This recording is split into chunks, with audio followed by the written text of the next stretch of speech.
महाराष्ट्र शासनाने तुमच्यासाठी अत्यंत महत्त्वाचे असे ऐतिहासिक निर्णय घेतलेले आहे। महाराष्ट्रातील 91 लाख शेतकरी अगदी खुशीने नाचू लागलेले आहे। कोणता आहे तो निर्णय आपण तेच या व्हिडिओच्या माध्यमातून पाहणार आहोत। शेतकरी बांधवांनो, गेले कित्येक दिवस नमो शेतकरी महासन्मान निधी योजनेचे जे आहे तो हप्ता रखडलेला आहे आणि त्या अनुषंगाने आता महाराष्ट्र शासनाने ठरवलेलं आहे की नमो शेतकरीच्या 9व्या हप्त्याबरोबर आता नमो शेतकरी योजनेचा 10वा हप्ता देखील सर्व शेतकऱ्यांच्या खात्यामध्ये वितरित करायचा, म्हणजेच की शेतकऱ्यांना 4,000 रुपये रक्कम आता त्यांच्या खात्यामध्ये थेट वितरित करण्याचा मोठा निर्णय महाराष्ट्र शासनाने घेतलेला आहे। महाराष्ट्र शासनाने म्हणजेच की महाराष्ट्राचे मुख्यमंत्री देवेंद्र फडणवीस यांनी हा निर्णय घेतलेला आहे। मंत्रिमंडळाच्या बैठकी घेतली आणि त्या मंत्रिमंडळाच्या बैठकीमध्ये हा ऐतिहासिक निर्णय घेण्यात आलेला आहे। शेतकरी मित्रांनो, आता चिंता करण्याची गरज नाही। आपण गेले कित्येक दिवस नमो शेतकरी योजनेच्या 9व्या हप्त्याची प्रतीक्षा करत होतो, परंतु आता नमो शेतकरी योजनेच्या 9व्या हप्त्याबरोबर नमो शेतकरी योजनेचा 10वा हप्ता देखील सोबतच एकत्र वाटप होणार आहे। शेतकऱ्यांच्या खात्यामध्ये वितरित करण्याचा मोठा निर्णय महाराष्ट्र शासनाने घेतलेला आहे।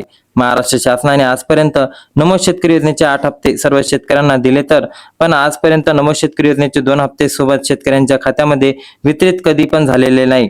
हा ऐतिहासिक निर्णय राहणार आहे। शेतकरी मित्रांनो, आता नमो शेतकरी योजनेच्या 9व्या हप्त्याचे सोबतच तुम्हाला 10वा हप्ता वितरित कसं होईल हे तुम्हाला जर प्रश्न पडलेला असेल तर शेतकरी बांधवांनो, अवघ्या 1 मिनिटामध्ये मी तुम्हाला सांगून जातो की 2 हप्ते आता शेतकऱ्यांच्या खात्यामध्ये का जमा होणार आहे आणि कसे जमा होणार आहे।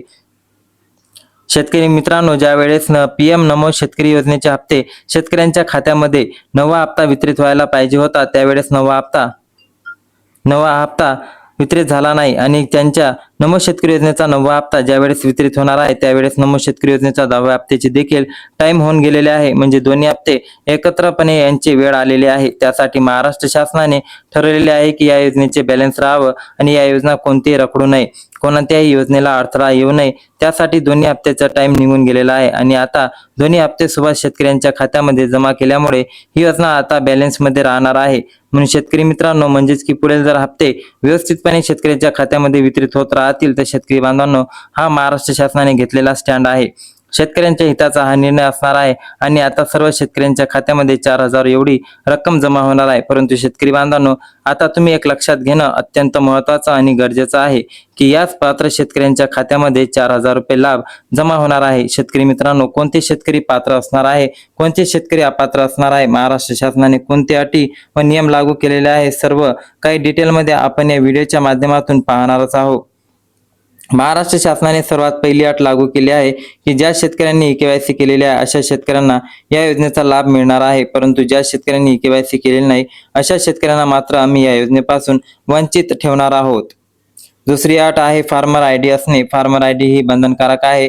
तिसरी अट आहे आधार कार्ड बँक खात्याशी लिंक आहे आणि चौथी अट आहे ज्या शेतकऱ्यांना PM किसान योजनेचा 23वा हप्ता मिळालेला आहे अशा शेतकऱ्यांना या योजनेचे 4,000 रुपये। बांधवांनो, आता तुम्हाला अत्यंत महत्त्वाची आणि आनंदाची बातमी तुमच्यापर्यंत आलेली आहे। आता ही बातमी तुमच्यापर्यंत न ठेवता आपल्या शेतकरी बांधवांपर्यंत नक्की शेअर करा। कमेंटमध्ये तुम्हाला काही प्रश्न असतील तर नक्की विचारू शकता। जय हिंद, जय महाराष्ट्र, धन्यवाद।